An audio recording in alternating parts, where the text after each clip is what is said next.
Tonight, we're seeing a troubling trend of voter interference incidents that highlight growing divides in the country, especially as we head into what promises to be a heated election. Guys, this might be the last 6 days of democracy.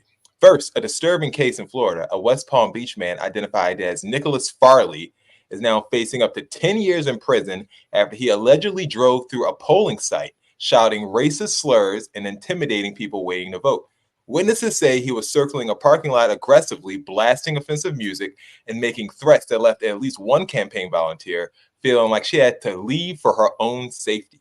When questioned by deputies, Farley denied knowing that early voting was taking place.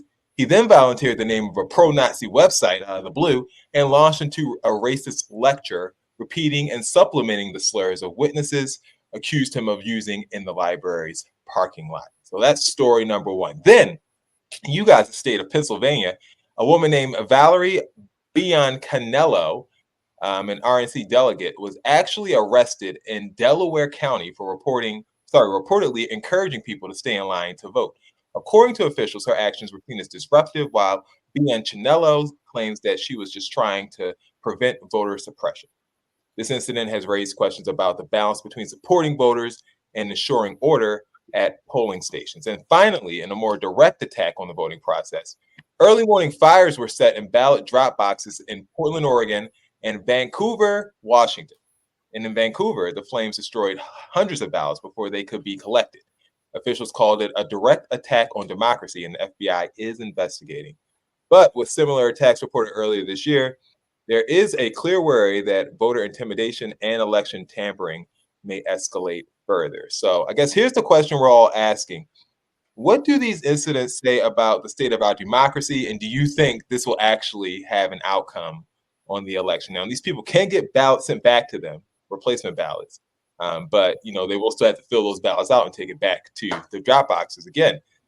So it could be some lost votes there. Do you think this will actually have an impact on the outcome of the election? Yes, I do actually. I mean, it's one of those things where it's like this. Remember the last time, like Donald Trump's whole thing, January 6th happened because Donald Trump said the election was stolen. So like when something like this happens and you don't know like who they're actually supporting, like who these people are actually supporting, something like this happens, then you have that conversation come up again, like there was tampering with the election. It clearly has already happened. So now when say Donald Trump loses and he's like, they tamper with the election, he has proof now.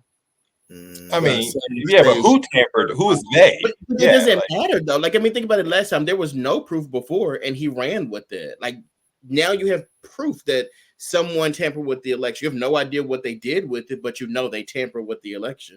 And he'll just say like, "Oh, look, they stole my votes. This was about the only proof that we have are that his people tampered with the election." Yeah, it's just going to make the process longer. When he loses, he's just going to say, "Hey, look, see, they burnt up the people that were going to vote for me." It's just going to make the process a little longer. That's all. Because when he loses, he's going to lose. He's going to come out crying, saying that this is the reason why I lost, because they burned up the voters. It's columnist people that were burning down voter boxes and stuff like that. So. Mm-hmm. I think they're going to make a bigger stink out of it this time. I think they'll have people like flat out trying to refuse to certify. I think it's going to be a real big mess. You think it's going to be a shit show? That's what you think? Okay, you're predicting a shit show, regardless. An all-American shit show like we've never done before. Yes, I agree. Regardless of how many times or how many votes Kamala wins by, or how many electoral college, points she wins by.